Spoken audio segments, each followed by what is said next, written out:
everybody, it's that time again. It is time for Diary of a Physicist Farmgal. My name is Deborah, and I'm coming to you from here on my family farm in the foothills of the Arkansas Ozarks, where I like to do all the crafts. I knit, I crochet, I sew, I quilt, I make baskets, I make jewelry, I do needlework. I'll try any craft once and twice if I like it.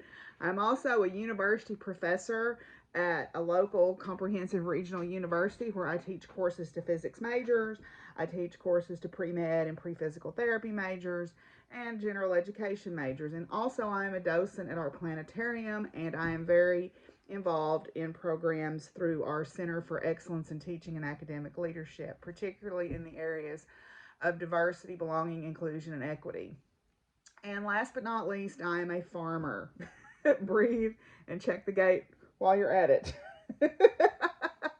I am a third generation family farmer here on my land that my family has lived on for over a century. I raise grass-fed beef cattle, I raise horses, I have a small flock of heritage poultry, I have show quality rabbits, I have a retirement herd of miniature horses, miniature donkeys, a miniature mule named Pumpkin who thinks she rules a roost, and Princess Penny Pot, the potbelly pig, the protector of the poultry. And as you can tell from my shaking camera, because Cammie has decided to scratch herself on it, I am fur kid mom to several dogs and cats and an outside clouder of barn cats. So I don't know where Willie is. I guess he's on strike. But Fizzy's here. Hi, Fizzy. You want to say hello? Okay. Anyway, so if any of all of that sounds... Oh, Cammie. If any of all of that sounds interesting to you, I hope you'll come along on this episode of Diary of a Physicist Farmgal.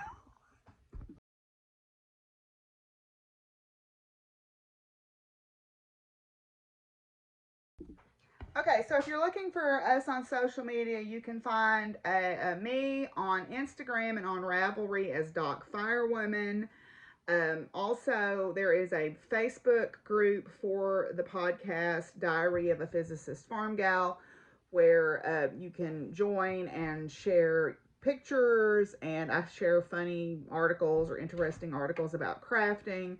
And there is a Ravelry group, which has not been particularly active this year, but I am planning on using it more next year. So that's where you can find us. Also, I use Instagram hashtags for Makealongs too. Right now, the only Makealong that I have going is the Mindful Makealong, which is where we are trying to use what we have instead of purchasing more stuff, okay? Purchasing more stuff is something I definitely don't need to do. And it's funny how you don't really feel that urge until someone tells you that you probably shouldn't. And then it's like, I want to buy all the things.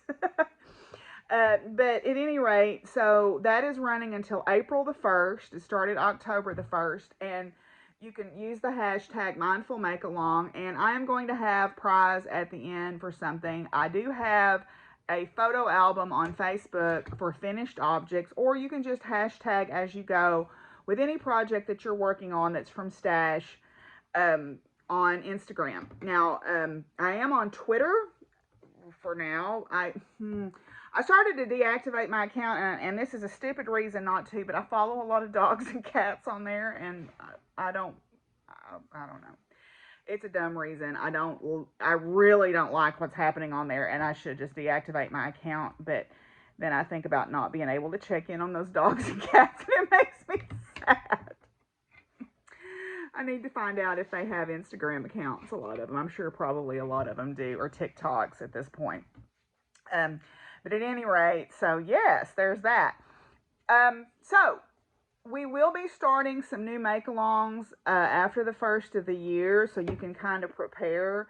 I think next year is going to be the year of the bat, the big A double $ project, because some of us are starting The Adventurous by Joji Locatelli on January 1st. I am starting an African flower. That cat, she's a big girl. She like me. She likes her groceries, and when she moves, it is a seismic event, y'all. And here comes Fizzy, who's almost just as bad. But anyway, so on December 1st, Kirsty and I are starting Smog the African Flower Dragon. So you can join in with that. All the Smogs, Cal, I think we decided maybe to call it. But anyway, I will put that hashtag in here too. Again, my stuff is participation only. I don't do well, I've decided, with deadlines, because right now there is a thing going on at work and they're wanting donations, and I kind of don't want to make any. It's for the winter feast giveaway, and I'm just like, I don't think I want to do that. But I have an idea that I think I can finally, get excited about, and I'll talk about that in a little bit. Okay, so if you want to do some good, though, let me talk about a project that you can find out about on Instagram. Michelle from the Bendy Stitchy podcast made me aware of it. It's called Trans Santa. It's Trans Santa on Instagram, or I'll put a link below for you to check it out. Trans Santa is a place where transgender young adults, so teens and early 20s, can write a letter to Santa, basically. They can create an Amazon wish list. You go to Instagram, and you can click on the Instagram photo and read their story, and I will tell you, it's hard. It's hard to read some of them, but it's important, I think, to understand where these young people are coming from. It makes me sad that some people are so rigorous in their view of the world that they would reject their own children, but I suppose that's been going on as long as people have had children, right? So anyway, Trans Santa you can go on the Instagram, or if you find a story you want to support, you go to the link in the Instagram profile and click on that, and you find the same picture on there, and you click on it, and it'll take you to their Amazon wish list. And you can purchase, and it will send it directly to them. And what I have found, and a lot of them, when I checked last, had been, these cats, y'all, had been purchased. Now, some of them are asking for things that are just out of most people's probably price range, but maybe not everybody's, like computers so they can go to college or whatever. And I realize that's a necessary thing. That's just out of my price point. But some of them are asking for, very modest things, humble things, in terms of, like, they need socks, or they want a dog bed, or they need things for to set up their kitchen or whatever. There is something that for every price range, pretty much. You just go through and find them. So you can, and I realize that Amazon is not everybody's favorite, but here's a way we can make Amazon do good. So I was able to support a person already, and I hope to do more when I get paid. But I encourage you to go check that out, so that you can see if there's somebody on there that feels like someone you should help out. Now, my rambling way of getting around to this is we had a giveaway last time, and that was for the Believe, I didn't bring it in here, but the Believe needlepoint kit. My giveaways are not sponsored in any way by YouTube. They're not sponsored by any way. They are either things that people have given me, or things that I have purchased, or things from my stash. They have no financial value, so if it gets lost, it will not be replaced. You do need to fill out my Google form, please, and be a subscriber to the channel. I haven't said that in a while, but hopefully y'all have been here and remember that. But please check that out and sign up for it. The Believe kit, from everybody that wanted to win it, goes to Neely Knits. Neely Knits. So Neely Knits, if you will please make sure you have filled out my Google form so that I can get that to you. I will get that in the mail. And I didn't bring anything in here this time, because this time I'm going to do something for the people who use Ravelry. I know not everybody, that's not accessible to everybody, but it is an easy way for me to send a gift to somebody, because we know I have issues getting things in the mail sometimes. But this next time, I'm going to purchase someone a Ravelry pattern of a value up to $10. So just say Ravelry in the comment thread, and I will draw from all the people to make sure you have a wish list, so I know which pattern to purchase, but I will purchase a pattern up to $10 in value off your wish list on Ravelry. So, yeah. So, check out Trans Santa if you haven't already. If you think that's something that you would like to support, Lord knows that these young people need that support in the climate that we're in. Please, you know, yeah. Anyway, we're going to move on and talk about finished objects.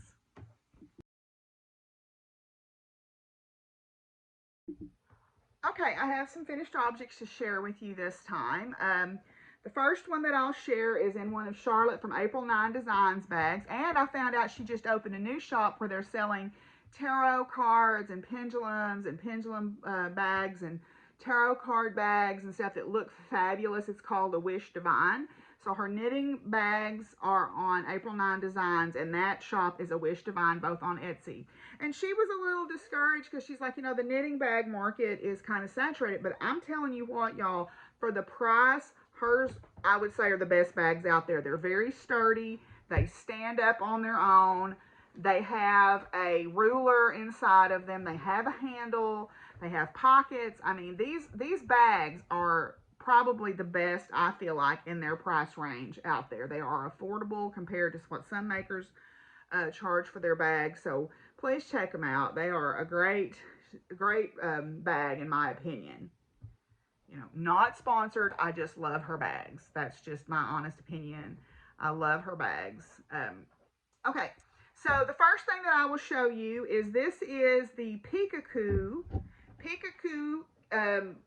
Infinity Scarf or Cowl by How's the Crochet. Okay, How's the Crochet. This is a free pattern on Ravelry, and I made this with a donated sugar wheel, I think, from a store that I don't shop at. It's one of those, you know, changes color type things.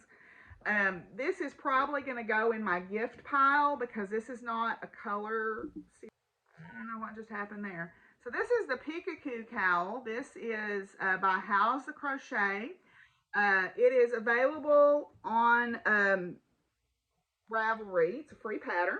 Okay. This is in a tonal, or not tonal, in a yarn cake from a store that I don't shop at, but somebody gave it to me, so I decided to use it. Very simple. You crochet a long scarf, so you could leave it as a scarf if you want to, and then I just single crocheted it together to close the loop. So it's just the same 3-row repeat over and over. All right, and I just let the yarn do the work here. You can make it as long as you want. You can make it shorter. It's up to you. Really, you could make it in any size yarn that you want, probably, and just adjust your hook accordingly. This is probably going to go in my gift stash, in my gift pile. You know, because Marianne is hinting everything that I make. She's like, oh, I want that. And I'm like, of course you do. So this is probably going to be a gift for her, and she doesn't watch this. We're safe. Anyway, that's the Pikachu Cowl by How's the Crochet. Okay, Howes, the crochet. That was my first finished object. Then my next finished object, I think this is a Molly Klein Designs bag. In this, I have, oh, cats, Satchel. You never get up here. I need to finish straightening up my sewing room so I can go back in there. So this is the, move cat, this is the Smallest Oceans. The Smallest Oceans is by, let me get over here where I can see it, by Alice Twain. This is also a free pattern. All right, this is, I'm trying to work those free patterns. So it is meant to be a slightly more than 1 skein of DK weight yarn. I knitted it on the called for size needles, but I am a loose knitter, so I used a skein and a half of DK weight yarn to do this.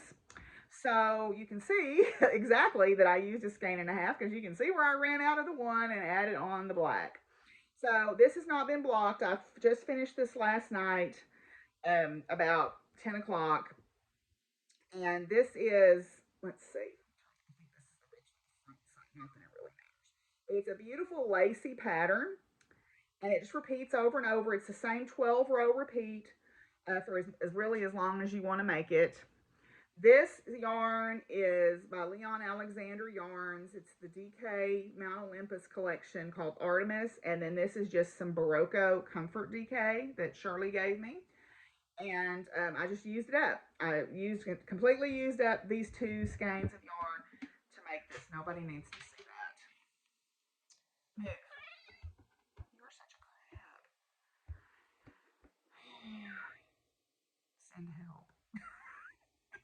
I don't drink, but I swear if I did, these cats would drive me to it. Anyway, so yeah, so this is the Smallest Oceans shawl by Alice Twain. My little progress keeper is where I was 2 weeks ago when I last showed it to you. That's a little succulent cat, or did I even show this to y'all? I don't know. But at any rate, um, yeah, I started this this didn't take me very long. I started it at the beginning of November, on November 2nd, and I finished it on November 25th, and it wasn't even my main focus all the time. So yeah, it's a nice size DK weight shawl. Highly recommend. It's a good way to use up those single skeins of DK, or you've got partial skeins of DK that you need to use up. You could even stripe it. Okay, so then for the Grenade Creations Halloween sock along, which is now over, but I did participate and I made a pair of socks. Yay! So this is my second pair of socks in a row. These are the A Little Hocus Pocus socks by This Handmade Life. This is also a free pattern. Um, this has a little cable detail that goes up the outside of each sock so you can see it there. Okay. So it goes up the outside of each sock, and then that's it. That's all there is to it. It's basically a vanilla sock other than that cable detail. So I did a toe up, 2 at a time on magic loop. I did an afterthought heel, and I can never get my afterthought heels the same size. I don't know what that's about, but anyway, one of them always ends up being bigger than the other one, and I don't know why, but whatever. One of my feet's also bigger than the other, so there you go. Anyway, so contrast heel and cuff. This is shoulder and stall Sakina cotton down here. And this is just some undyed sock weight yarn that I got from Tesla Knits a long time ago. So I decided to use it up. So these are my socks. This is my 13th pair of socks. I went and got my box of socks out just to count how many I had. And I said that I was going to start wearing them when I got to a dozen pair, but I haven't. I'm going to do an experiment, and I will tell you about it in just a minute, because we're going to move on to whips now, because that's all my finished objects. So I'll tell you about my experiment. But anyway, little Hocus Pocus socks for the Grenade Creations Halloween sock along. Now we go to whips.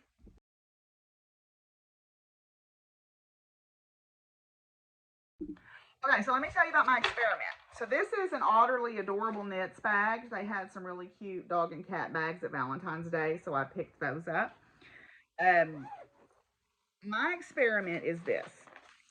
I have done a German short row heel. I have done a regular short row heel. I have done an afterthought heel. What I have not done is a heel flap and gusset heel. So I decided that was something I needed to try, but I knit toe up. So I was like, well, I don't know what to do. But Penny pointed me in the direction of this pattern. This pattern has directions, and this is free on Ravelry, directions for a heel flap and gusset heel for toe up socks. So I'm like, okay, I'm going to try it out, and then I'm going to wear an afterthought heel one day, a German short row heel the next day, and my heel flap and gussets the next day, and see which ones I like the best. But because I have not knit a vanilla sock pair yet, I decided these can't be vanilla socks. So I am knitting the Popcorn and Toast sock by Vanessa from Crafty Planty Life. Okay, Vanessa de los Reyes.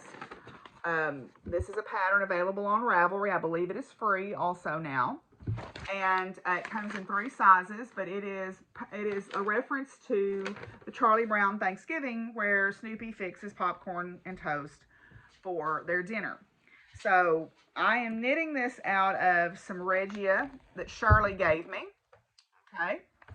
And I just have gotten started on these, so this is how far I am. But you can see the pattern. Now, here's the thing. This pattern is written from top down, and I knit toe up. So, but you can't reverse the pattern. The way it's written, it has an increase and a decrease in it that you have to do first before you knit the other rows. So I'm actually knitting the pattern upside down. But that's okay. Who cares? It looks fine. So I am going to do, when I get to it, I am going to do the heel flap and gusset in these. And I'm going to use this natural colored yarn again, since I have so much of it. I'm going to use that for my heel flap and gusset. So these are my November, well, not really November, but these are my black socks because Jessica of Two Sticks and String is doing the Color Your Stash. So this month, November, is black. So these have black striping in them, or stripish striping. These don't say they're striped though. They kind of remind me of a zebra. So these can be my zebra socks too. So anyway, Carol's granddaughter calls me Dr. Zebra. I don't know. The first time I saw her, she was looking at my tattoos, and Carol calls me Dr. Deborah in front of them, and she mispronounced it and called me Dr. Zebra. So I have been Dr. Zebra ever since. But anyway, so I am going to do an experiment, in true scientific fashion to see which heel I like the best. Okay. Next, in my another April 9 Designs bag here, this is my Unbearable Unhoodie. Okay, this is the Unbearable Hoodie by Legothron's Knits.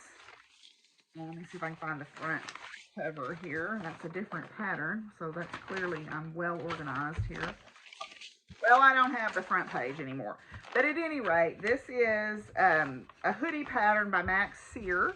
It is color work. It's a color work yoke, and it has a hood on it, but I chose not to do the hoodie.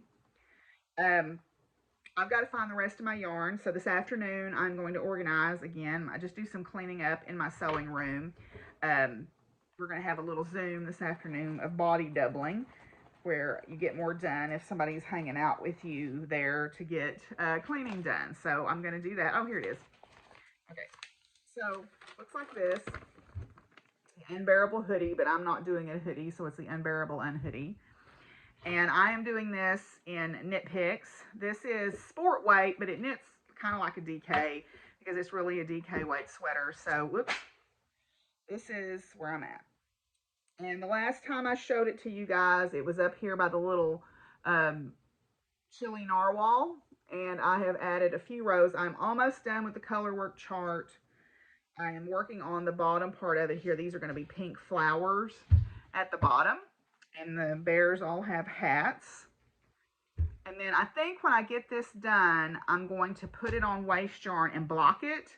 See, I've got a few little puckers, but I really feel like they're going to smooth out when I block it. They're not terrible because, as we all know, I'm a loose knitter. So that kind of works to my advantage here. But plus, I want to get an idea of how it's fitting. So I'm going to put it on waste yarn and see how it works. I mean, holding it up, I can tell it's going to be plenty fine, I think, without any trouble. But I want to put it on waste yarn and go ahead and block it. And then the body will be this purple color all the way around. Although, if I have enough of this pink left, I may do my cuffs in the pink or bind off in the pink. I don't know yet. I've got to find my yarn because I think I bought 2 skeins of both the gray and the pomegranate. And this is how much I have left of the first skein of gray, and this is how much I have left of the pomegranate. So quite a bit, but it still has the flowers to go on the bottom of it. So, and then this is my body color, this blackberry. So this is Wool of the Andes Sport from Knit Picks. And yeah, so I'm working on this on our faculty meetup that we have on Mondays. Although this Monday I won't be able to go because I've got riding practice since I'm riding in the Christmas show. I haven't been on my horses in forever. So I'm anxious to go to that. So I'm going to have to leave and miss riding or miss the meetup this week. So, because we got rained out for our practice that was supposed to be on a Saturday. So we moved it to Monday after Thanksgiving. Okay, so my next 2 projects are both in this same bag because they're both cowls. That made sense to me at the time. I don't know if it makes any sense to anybody else. This first one is the Willow Creek, I think it's, no, Little Creek Buff or Cowl. This is a free pattern again on Ravelry. And I am knitting this out of Chicken Coop Dye Works DK base, and this colorway is called Wakanda. And this is such a joy to knit. This yarn just feels delightful, and the colors in this, until you, and these, and you're really not seeing how beautiful it is, but the colors in this are just so gorgeous. And it's got this really cool drop stitch effect that you do in it, and you knit it until it's about 10 inches tall and then bind it off. So I'm not going to use the entire skein of this, so I'll probably make a hat. And you could actually use a similar technique to this to make a hat. But I don't know that you'd want holes like that in your hat, but who knows? Who knows what people want? But anyway, so this is a, I knitted this thinking it had more black in it than it does. It does have some subtle flecks of black in it for color your stash, but I kind of feel like that's cheating because it's not that dark. So I decided not to count this, but it is beautiful, and this yarn knits like a dream. Her yarn, Carol from Chicken Coop Dye Works, her yarn, it just feels divine. Okay, then the other thing that I'm knitting is the Show Off Chevron Cowl, and it is another free pattern on Ravelry. It is supposed to be knit with, I believe, DK. Yeah, DK. But I didn't want to do that. I had some yarn that I wanted to use. So I'm knitting it out of String Theory Colorworks Sport Weight yarn. This is their Sport Weight base. And it is knit flat and then you join it. Okay, so it is, that's how far I am. And it is just a series of yarn overs and knit twos togethers that give you this wavy pattern. But I think it's perfect if you've got some self-striping yarn that you don't necessarily want to make a pair of socks out of. So this colorway is called Penumbra, and I chose it because it has the black in it. But I've had it for quite a while, and I wanted to get it out of my stash, so this is a good way to use it. Okay, so String Theory Colorworks, this is their sport weight base. I think I'm going to have enough left over that I can make myself a pair of socks too out of this. But we'll see. So anyway, so there you go. Not another cowl, because you know, more cowls the better, right? Just like you need more shawls, more cowls, right? Can never knit fast, dye warm, right? So anyway, so those are my two cowl projects, and those are sort of become my go-to before class projects now because they are small enough to carry around. Unlike the next thing that I will show. The next thing that I will show you is in here. And part of the reason why I finished the smallest oceans is I needed the needles it was on, because those were my size 8s, because I am ready to do the ribbing on my Saturday morning sweater. So this is the Saturday morning sweater by Tristan from Dragonhorn Yarns.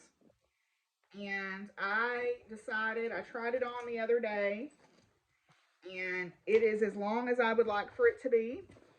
So I am ready to start my ribbing. So here it is. I think I may do my ribbing in orange because I have 2 skeins of this orange left, and that should be sufficient to do my sleeves. This is just meant to be a big, flumpy, oversized, warm, snuggy for winter sweater. And I made it long enough that it would be okay to wear with leggings. I wanted to run to town for something. And yeah, so that's where I'm at. I'm ready to start the ribbing. So now that I've got my smallest oceans off the needles and I can use those needles when I get back around to where I started, I'm going to switch to the orange and do my ribbing for my bottom here, and then I can pick up for the sleeves. And what I'll probably do, just to be funny, is put yellow ribbing on my sleeves since I'm going to do orange sleeves. You know, why not? The more colorful, the better, in my opinion. So there's that. That's getting kind of too big to tote around with me before class too much, although I have taken it a few times. It is, you know, a great mindless project. So anyway, so here we go. Put that back in there. This is a bag that is just a repurposed bag that is supposed to be a purse, I think, that I bought at Bargains Galore for 50 cents. And it's the perfect knitting bag for a sweater. It's a good size and it stands up, which is nice. So we will shove that right back there. Okay, don't fall on me, please. Okay, then let's see. The next project, that's cross stitch and that's cross stitch. Oh, I'll show you over here. I stuck them over here. So then the next project that I'm working on is my leg warmers. These are also one of my before class knittings. This is another utterly adorable knits bag with the Supremes on it. And I am knitting the squishy, slouchy, stripy leg warmers. And I don't remember. Let me look and see. I think this is free also, but I'm not positive. Now, the Saturday morning is a pay-for pattern. I forgot to mention that, so let me look these up real quick. Oh, I haven't made a... Oh, here they are. I have made a project page. Okay, so these are the squishy, stripy, slouchy leg warmers, and they are free on Ravelry. So they're on Ravelry. They're called Squishy Stripey, and they're by Catherine Drummond. All right. And I am knitting this out of Ba Yarns, Brenda and Heather Yarns. I am using one of their black minis for the cuffs, and then I'm using their colorway Joe and the Dreamcoats for the legs. And I'm knitting them 2 at a time because I figured out how to cast on 2 at a time, because if I had to knit 1 at a time, they just probably would never be a set. They would just, you know. But they're supposed to do 2 inches of ribbing. I'm going to probably make this 3 inches of ribbing, and I know I'm at 2 right now, so I'm going to do another inch of ribbing and then start this. And these have a cable detail also, kind of like the Hocus Pocus socks. I have a cable detail that runs up one side of them. So we're going to do that. And yeah. Got to get in my cable mojo working here before we start that adventurous, because lordy day of the cables. We were online the other night and we were talking about reading charts, and I can't remember. I think Nancy brought this up. I know it was me and Jessica and Tyra and Penny and Jamie, and I can't remember, and I don't remember who else was on there, but I know the 3 of us that were going to make it were on there, and it was Jessica, me, and Tyra, the ones that are going to start it. We were talking about reading charts, because as a left-handed knitter, I have found that reading charts is easier for me than trying to interpret instructions, because I can just look at the directions that things slant. Although Jessica was saying she was having trouble with knitting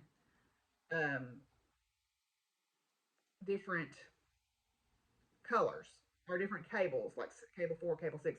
No, it wasn't Nancy that said it. It was somebody else. I can't remember who. Somebody else was on with us. I can't. Oh my goodness, and I'm forgetting now, and I feel so bad. But anyway, somebody mentioned to color code the chart with like one color for cable 4s, one color for cable 6s, and I would even go one step further and color code for cable 4 front and cable 4 back in a different color. And that way you don't have to think about it. You know, just go through before you start and do that with your chart. Now, the thing with me is that I'm going to have to watch out with the cables is my cable fronts twist the opposite direction than a right-handed knitter's cable fronts. So what I'm going to have to do is figure out what direction the cable is meant to twist and just write down what that means on the instructions. Okay, so I think my cable 4 fronts twist left and my cable 4 backs twist right. Whereas it's the opposite for a right, well, the cable front and cable back, not 4 or whatever, but whichever. So I'm going to have to look that up and remember, because that is going to be the key to keeping things straight for me.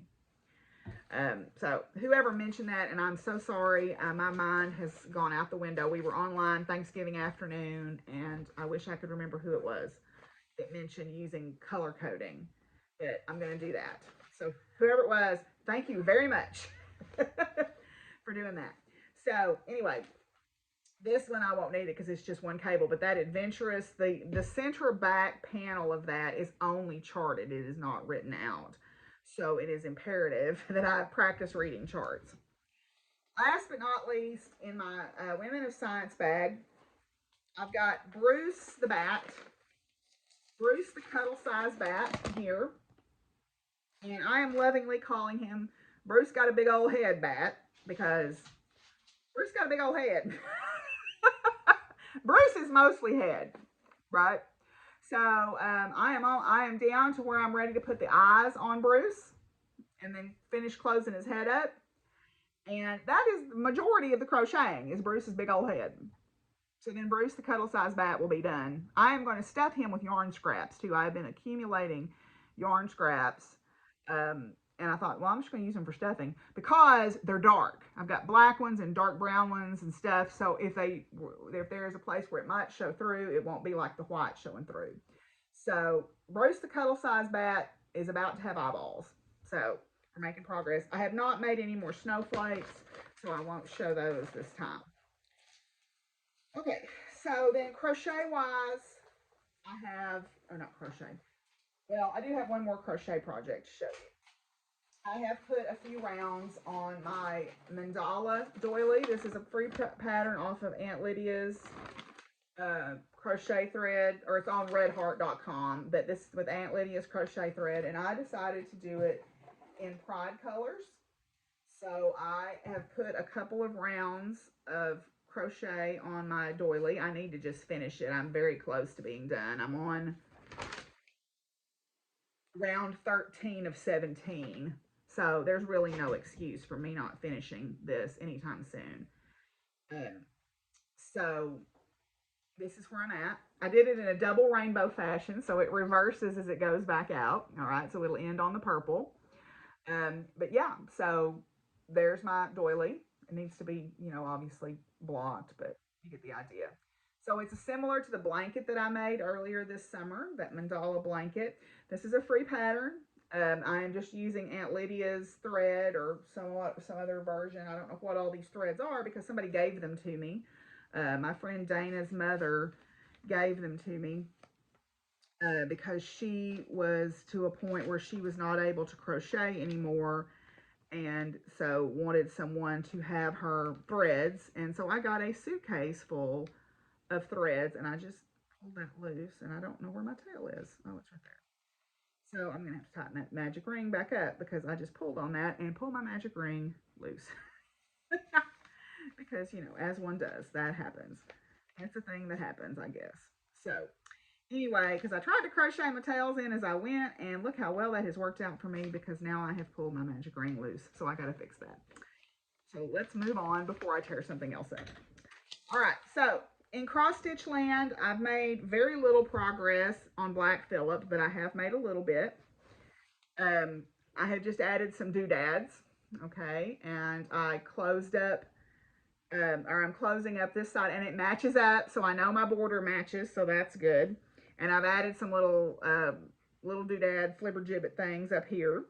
So that's all that I've worked on Black Phillip. I think I'm just intimidated by starting all that lettering, and I don't know why. I'm in my head about that, but I am, I think, is what I've concluded. But I did work on my Mill Hill kit. This is in another one of Charlotte's cross stitch bags. I did work on my Mill Hill kit some, and I'm almost to the point where I've done all of the stitching that doesn't require beading. The only thing I need to do is I need to finish this border, which is what I'm working on now. And there's a wagon in here, and part of it is beaded and part of it isn't. And like these stripes in between on the pumpkin are beaded, and there's some stuff up here that's beaded, and some of these flowers or the leaves are beaded. So I'm almost to the point where I'm ready to do the beading. So I'm doing all my stitching first, and then I'll start that. So, but that's going to be a thing where I have to pay attention and I can't talk to anybody. So that will be saved for probably Christmas break. All right, that's all my whips. Yay. So let's move on and talk about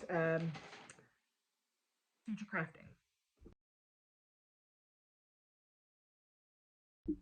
Okay, so a few things in future crafting. Next month is the final month of Color Your Stash for Two Sticks and String, and it's red, is the color red. So I have an idea now of what I might want to make to donate to the Winter Feast. The other night when Jamie got on our Thursday Thanksgiving Day Zoom, he was knitting gnomes. And I'm like, maybe I should do that. So I dug through my acrylic yarn stash and I found these in stores we don't shop at, but that I've had for quite a while. Satchel, that was not an earthquake, that was Satchel. And there he is. Satchel. Move, move. So I'm going to try out knitting some gnomes and maybe donating a couple as a giveaway for the Winter Feast. What the Winter Feast is at work is you buy a ticket, all the money goes to either the Bear Essentials Food Pantry or it goes to the Angel Tree Project. Yes, I just sprayed Febreze at my cats to keep them from fighting on the table. But anyway, so you buy a ticket, and then the proceeds go toward that, and they have all kinds of door prizes. I've never been, so I decided this year I would go for whatever reason. And so they asked if our crafting meetup group would donate something. So I have made several hats for the warming tree, but I said, well, maybe I can try to make something. And I've been kind of salty about it. I don't really exactly know why. There's no reason to be, but I just was. So, but now I think I know what I'm going to do. So I am going to knit some gnomes, or try to, just because I think it would be an interesting challenge to use the DPNs. So we'll see how it goes. I don't know how it's going to go, but we'll see. Also, too, our lavender library is having a gender neutral clothing swap, and I think if I get time, I'm going to try to crochet a couple of beanies. If not, I'm going to talk with the sponsors of the lavender library, which is an LGBT plus inclusive safe haven sort of on campus. They have information about health issues. They have resources for students that are maybe at risk at home because of their identity. They have it's also a lending library. There are books and things like that too. But they're talking about having a gender neutral clothing swap. Well, I don't. It's Wednesday, and I just found out about it. And I'm like, oh, I don't have time. So, but they're going to be doing something in the spring, so I'm going to try to make some things then. So I'm going to try to organize. If anybody wants to donate to the gender neutral clothing swap, you can mail the stuff to me and I will donate. But I'm going to get more details worked out on that. I'm going to talk to the sponsors. But we came up with a brainstorm last night. Ann Lynn was online and with us, and several other people were online, and we were talking about this last night. One of the things that we thought might be a good idea is to make some gender affirming donations of knitwear, because there are jock straps, that you can knit, but you could make those to use with a packer. If you're I don't know what the correct word is now, but a trans man, you might want one of those. If you are a trans woman, I hope that's the right terminology. If it's not, please let me know, because I may be incorrect about that. I know it has changed some, and I don't want to use the wrong language. We were thinking maybe make some knitted knockers, right? That might be something that they could use. Now, I don't know. That's just kind of an idea we came up with last night when we were talking online, and we kind of batted it around back and forth among ourselves. And we thought, but I want to talk to the people who run it first to make sure. And that wouldn't necessarily be something we would do specifically for a swap. It would just be something that we could make and donate. And that would be there if someone needed it. We needed some gender affirming items. maybe that's baloney. I don't know. But it seemed like something that might be a good idea. I don't know. So anyway, it got me thinking because Jamie has a pattern that is a knitted jockstrap. And I thought, well, okay. And then we got to talking about it, and we thought maybe that would be a good idea. I don't know. If we decide to do that, though, I will let everybody know. And if anybody wants to contribute to help these young people feel more themselves, right? And present more as they would like to present into the world, um, let me know. We'll do that. So anyway, we'll talk. I'll know more about that after I talk to the sponsors. I want to run it by them. But anyway, so like I said, next month is red. And funnily enough, I don't have that much red in my stash, but I do have these. This is some Malabrigo that I bought. Well, it's worsted weight, and I bought it a million years ago at my local yarn shop with the idea that I was going to make a cowl. So I'm going to make a cowl. This is Ravelry Red and Pearl Tin, and I'm going to make a cowl. I don't know which one yet. I have some ideas.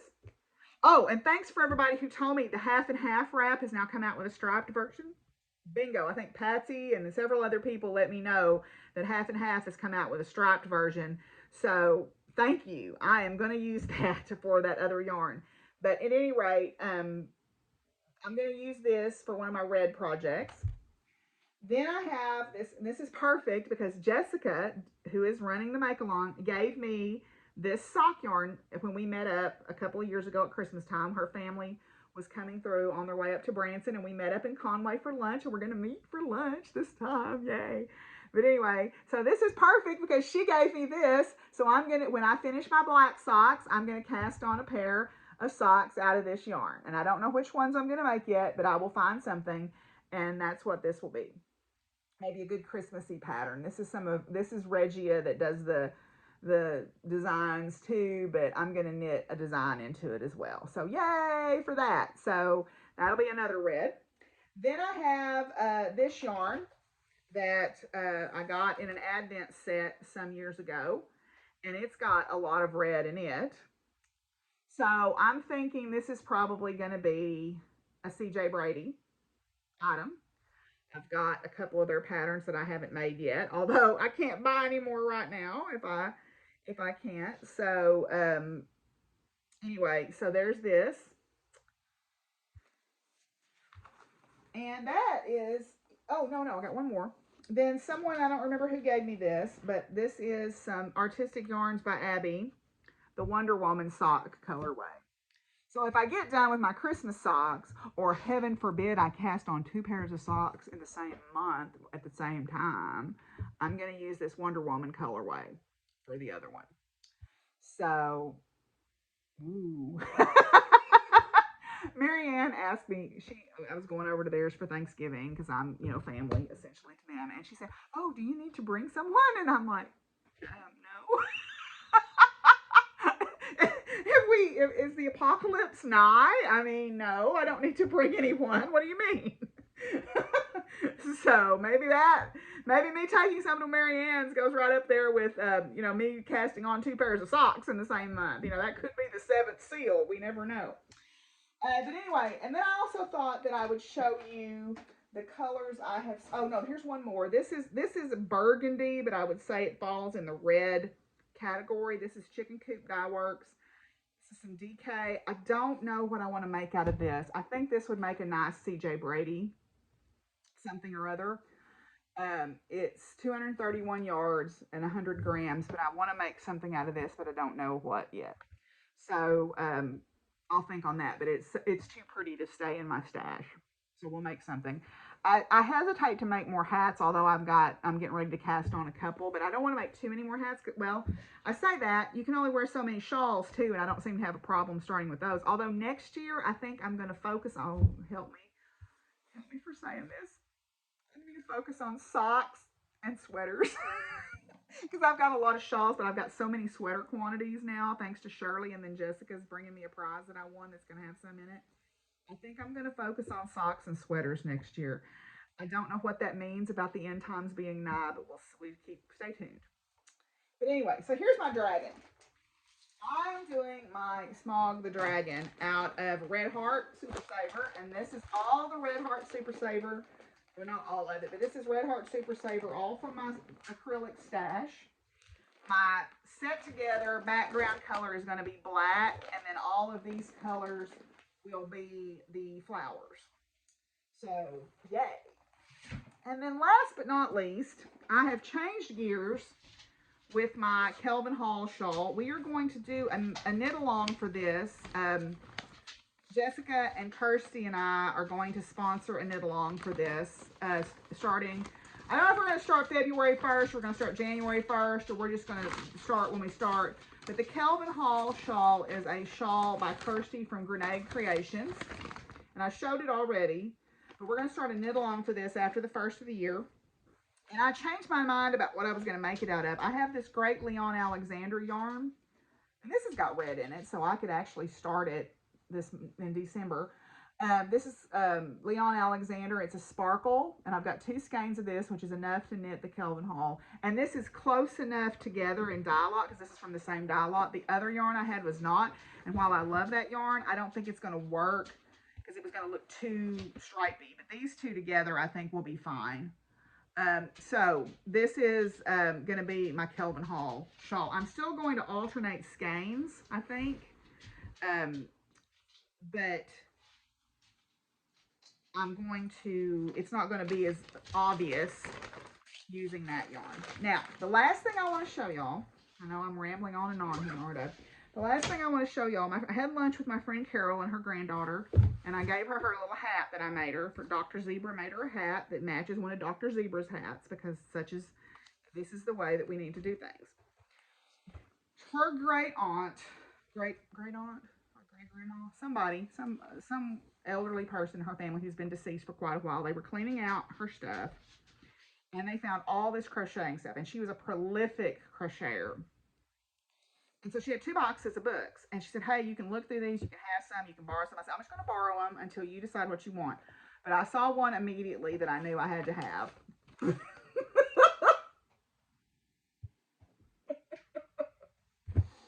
need to make that.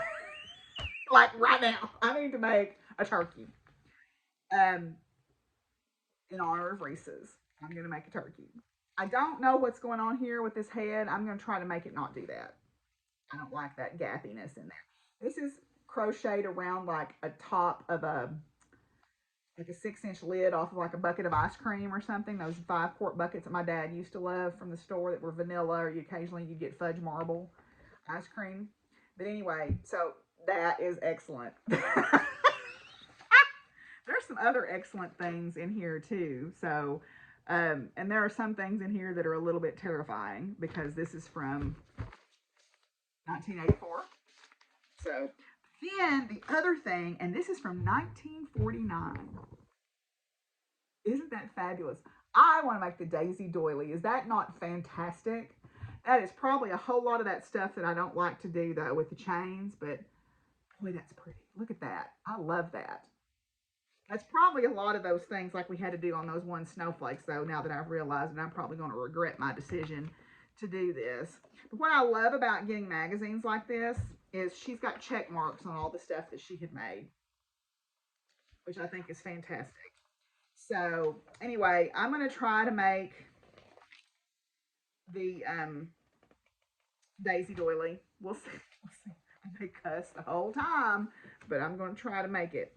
Anyway, so that's all for future crafting. I don't have any acquisitions, so we're going to move on and talk about science.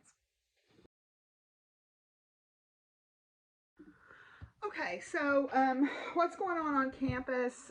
We are getting down toward the short rows. We have got a couple of weeks of class left and then finals. We are, I mean, students are wore out. I really wish that we had not started so late in August, because normally we would come back and only have 4 days of class and then go straight into finals, and now we've got 2 weeks. Which, I mean, that's fine, but I would have preferred it if we had started at our normal time. I don't know why we started a week later than we normally did, but whatever. Students are tired, but they're working hard. I mean, you know, I've got really good classes this semester. I've got an honors thesis defense for a student coming up. I've got senior lab presentations. I'm taking Willie to campus for a pet a pup um, therapy moment, for students who are stressed out and needing a little calmness. So we've got that coming up. Hopefully in the spring I'll be back to doing planetarium shows because of jury duty this semester. I haven't done it because I couldn't count on when I was going to be there. I mentioned the Lavender Library. I am going to possibly lead a book group for them at some point, and so I put some suggestion requests up on my social media for young adult book group. I'd prefer maybe a nonfiction book just because I'm more comfortable with that, but fiction would be okay. I had several suggestions, so hopefully we can find something that will work.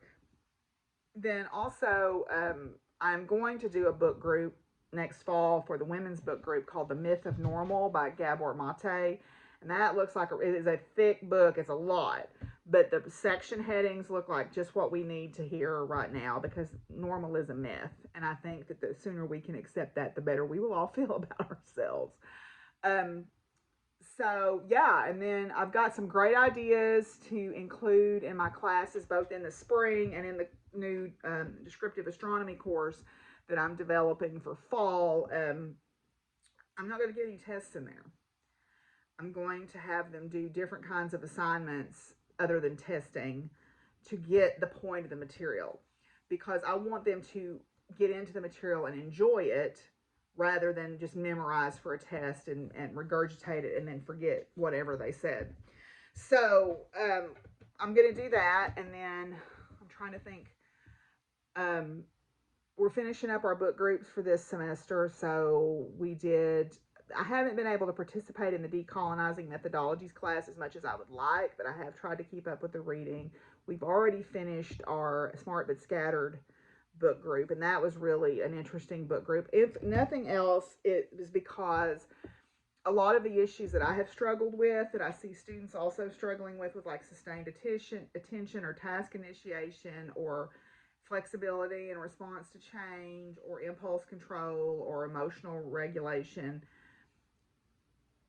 Now that I know that those are not flaws, they are just who I am, I think I feel better. I think now that I know that there's a name for that and it's not just you're lazy or you're dramatic or you're emotional or you're hormonal or all the things that we say to people, that helps knowing that this is here's a scientific explanation for this, and it is not a defect in your character. It is not a failing as a person. So yeah, that has been helpful for me. The women's book group soundtracks has been really interesting because it makes me think about the words that I let roll around in my head and how you hear that thing about don't let people live rent free in your head, and I've been letting some things do that. So it has been useful for me to do that. Um, yeah, but one thing that I wanted to talk about just briefly is I mentioned body doubling. And that is a concept that I first heard about on a Facebook group called the Neurodivergent Cleaning Crew because I struggle with household chores. And I always just thought, again, that's a character defect. Turns out that that's not the case. It turns out that lots of people who look at the world through a certain lens struggle with getting housework done. And so one of the techniques, and I know this works for me and I didn't realize it was what I was doing, but like when I'd have Jacob or somebody come out and help me on the farm, we would get so much done because I could stay on task and and it wasn't that he was directly helping me, it was just having someone else there to work. It's called body doubling. And there is an article that I found on ADD.org, and it was an older article from 1996, but it got republished this year. So that tells me, in fact, October of this year. So that tells me it is striking a nerve with people. It is resonating with people.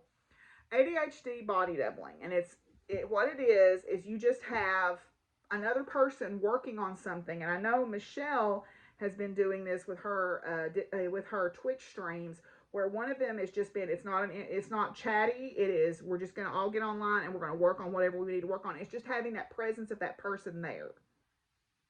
And it even works virtually. Like for me, it works virtually. Like I can open up my Zoom group and say, hey, somebody want to get online and just keep me company while I clean, which is what I'm going to do this afternoon after I have lunch, and get my sewing room straightened up and hopefully find my yarn for my bear sweater, but mainly just get things organized so that I can finish some projects back there.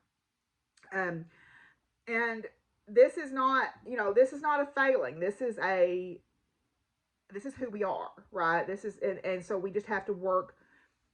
We work differently, and there's nothing wrong with that. It's just a different way of working. And for years, people have tried to fit people in this little mold, and break those molds, break it, burn it down, forget it.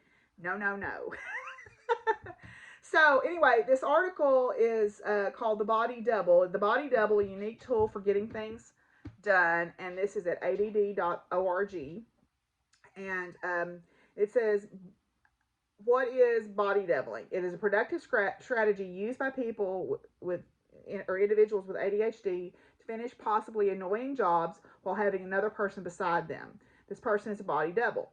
The body double's duty is to keep the individual focused on the task at hand to reduce potential distractions. So sometimes it is, and then it says, why does it work? And there's not really any scientific studies on this yet, or at least there was not when this article was republished, but maybe somebody could do some. It says, why does it work? And here's some possible explanations. One of them is a supportive presence adds motivation.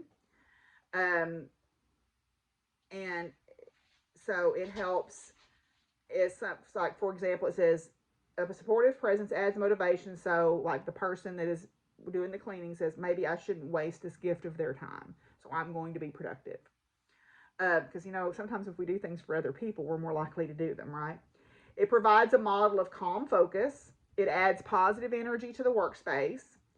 And let's see if there's anything else. And that's it. That's the 3 reasons they give. And then it tells you some other things about who to look for in a body double. And it says, find someone who can be quiet and independent. They can sit, read, knit, or work quietly on a laptop. Their job is not to engage with you.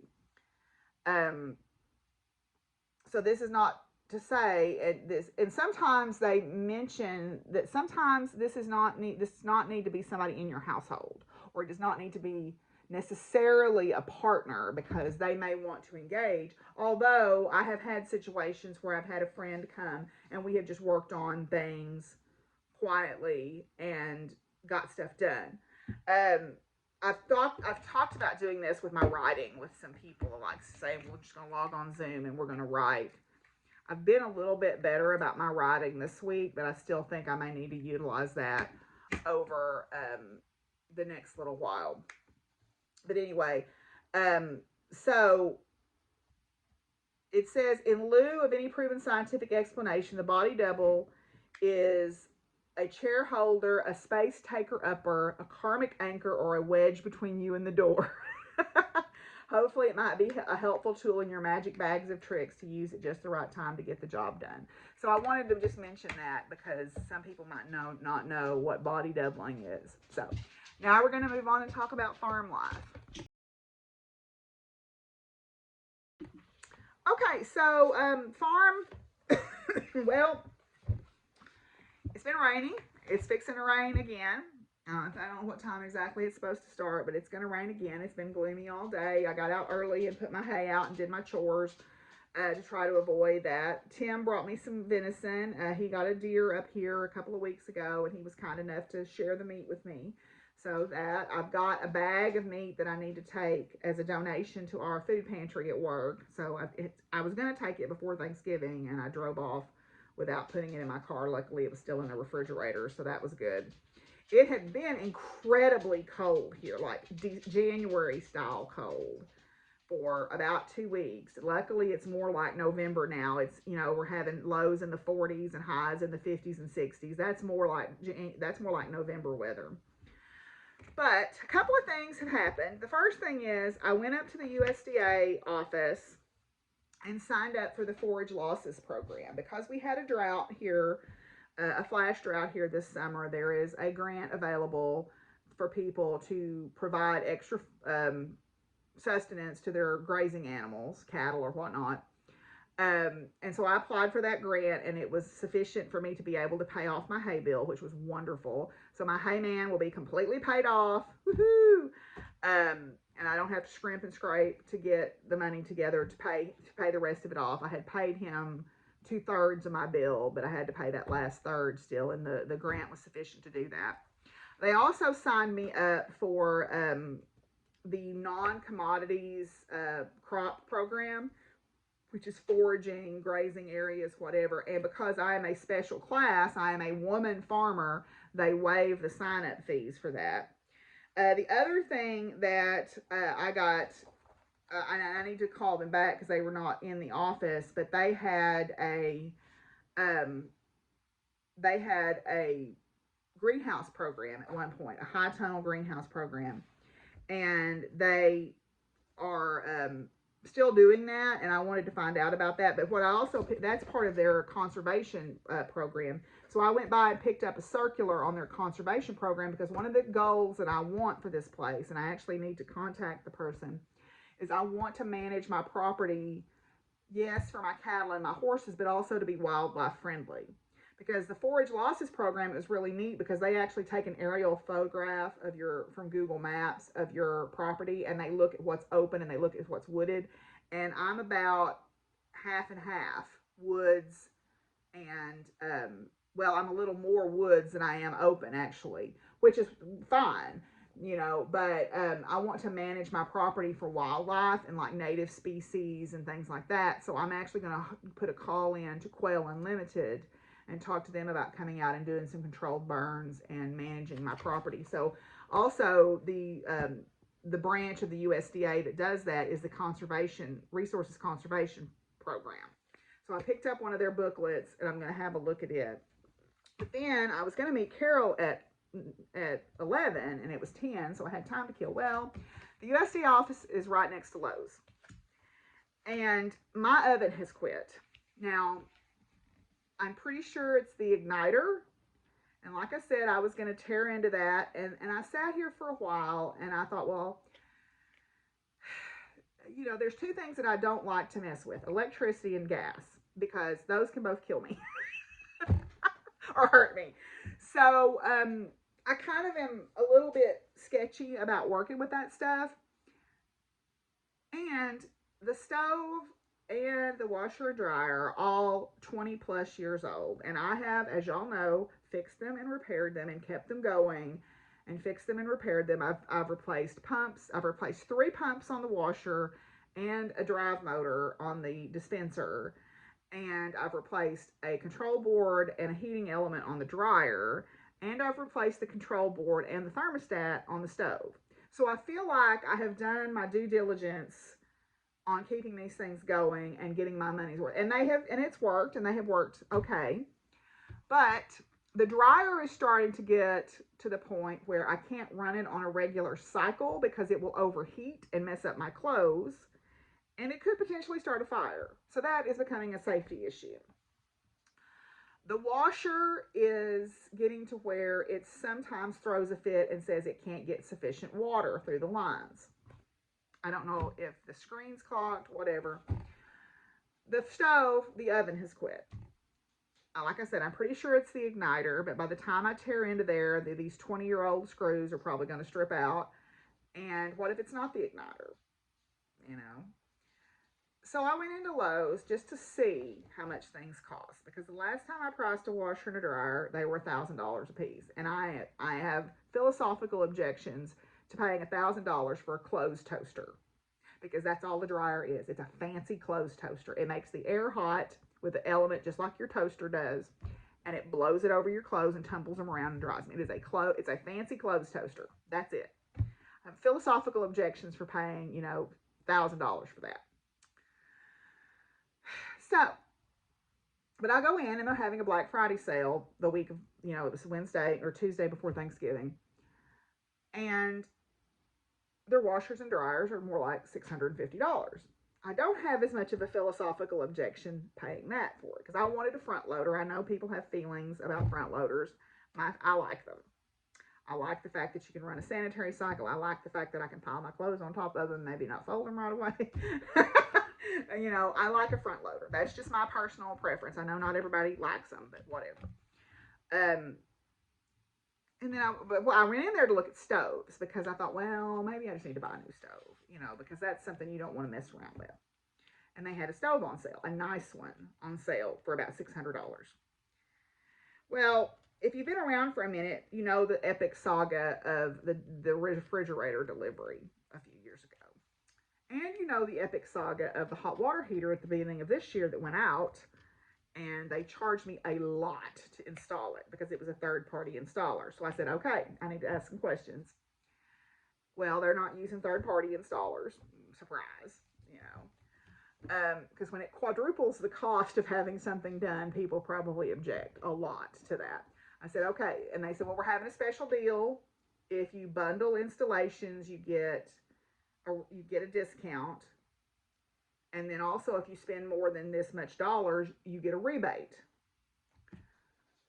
And I said, okay, give me a bottom line. So all the bits and pieces to, you know, you got to have the fittings and the bits and the bobs and everything to put it to, and that adds, you know, $200 or $300 to the price by the time you add up all those pieces and parts.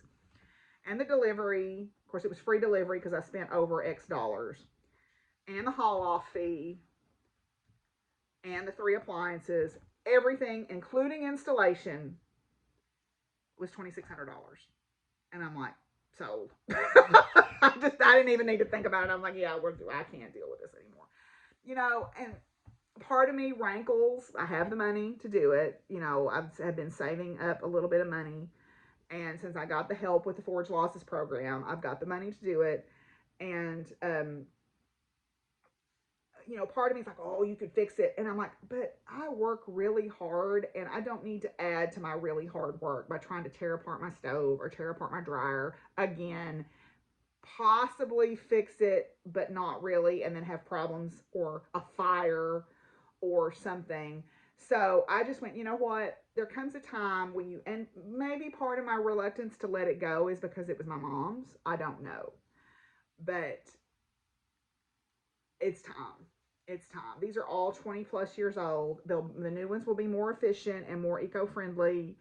They will work properly. I will not have the concerns that I have about, you know, a gas leak or an overheating or a leaking washer or whatever.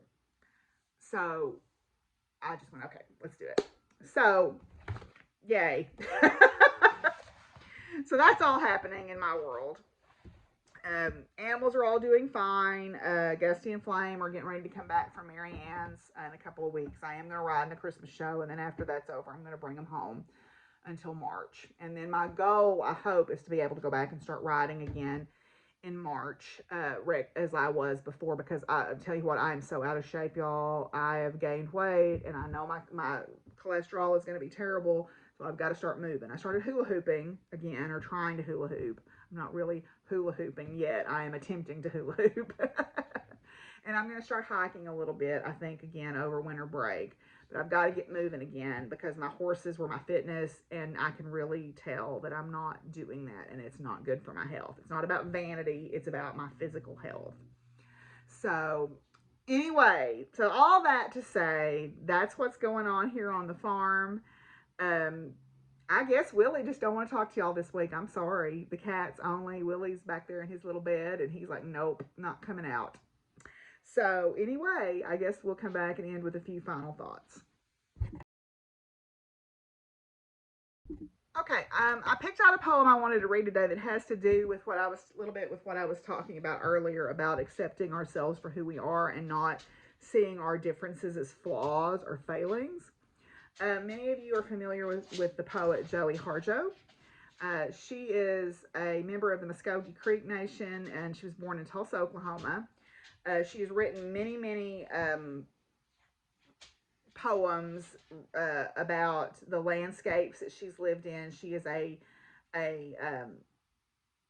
she draws on her First Nations ancestry and her storytelling, and as well as her roots in feminism and social justice issues. and she uses a lot of indigenous mythologies and symbols in her poems. And she was the U.S. Poet Laureate, named the U.S. Poet Laureate in 2019. Um, so she has a lot of honors and everything, but I wanted to read one of her poems um, called She Had Some Horses. And She Had Some Horses is one of her it's one of her most famous poems. That may be the reason you know her. But the poem talks about horses within a woman who struggles to reconcile a contradiction within herself. Um, and try to achieve oneness. And um, so she, I think that is something that we as women deal with, and I know, and as people, I mean, I think just feeling people in this world right now, we internalize a lot of strife, and trying to reconcile that with the brokenness of the world and the pain of others, and trying to find a little glimmer of joy sometimes is difficult. So this poem was reaching out to me today, so I want to read this. So She Had Some Horses by Joy Harjo. She had horses who were bodies of sand. She had horses who were maps drawn of blood. She had horses who were skins of ocean water. She had horses who were the blue air of sky. She had horses who were fur and teeth. She had horses who were clay and would break. She had horses who were splintered red cliff. She had some horses. She had horses with long pointed breasts. She had horses with full brown thighs. She had horses who laughed too much. She had horses that threw rocks at glass houses. She had horses who licked razor blades. She had some horses. She had horses who danced in their mother's arms. She had horses who thought they were the sun and their bodies shone and burned like stars. She had horses who waltzed nightly on the moon. She had horses who were much too shy and kept quiet in stalls of their own making.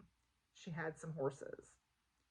She had horses who liked to creak stomp dance songs. She had horses who cried in their beer. She had horses who spit at male queens who made them afraid of themselves.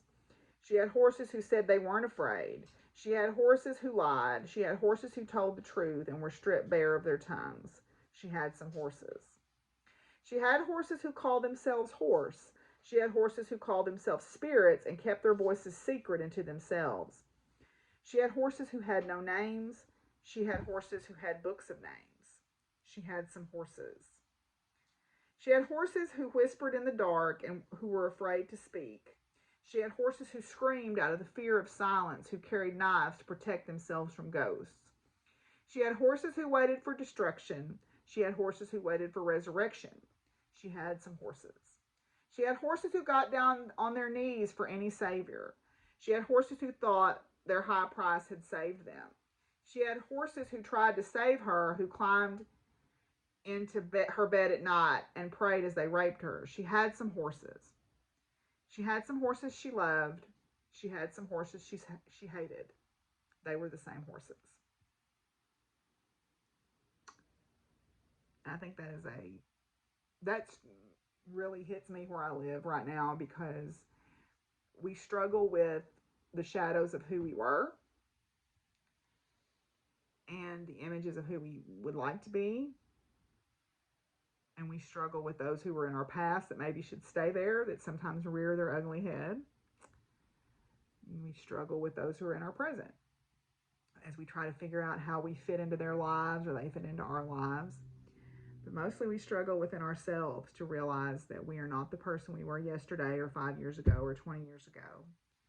And sometimes that's good and sometimes that's not. And we struggle with guilt over who we used to be, or mistakes that we've made, or biases that we've had, and how we face with those now, and how we have to move through that guilt. We struggle with, where we would like things to be and how it seems like we can't get there. And that's kind of how that poem is hitting me today. So anyway, anybody want to come say goodbye? Kitty? Everybody's left me. So, I guess until I see y'all again, I hope you're all doing well. I hope that you are taking good care of yourself and that if you are spending time around family, it is fulfilling and uplifting. And if it's not, it is perfectly okay to walk away from that. Um, it is okay to turn down an invitation if you feel like there's too much cost to going. And I don't mean financial cost, I mean personal cost. Um, we will have more Zooms where people can come, particularly during the winter holidays, because I know that is a hard time for people. I will be doing Vlogmas or Vlogstus or Holovlog or whatever you want to call it this year. I'm going to be doing that, and I'm probably going to do those on the daily or at least every couple of days. So if that's not your jam, that's fine. Just don't bother watching them. Just wait till I put out a regular episode. But thank you for those of y'all who are here. Thank you for new people that have found me. Thank you for those who have been with me all this whole time. Some of y'all have been in there from the get-go, and I'm so grateful for you. But we will be doing more regular Zooms, I think, during the winter time because it's a hard time for people. But anyway, until I see y'all again, y'all be good to each other, and y'all take care of each other. And nobody's here to say peace out, so I'm just going to say peace out, y'all. Bye. Nobody wanted to come say goodbye, but now they want to.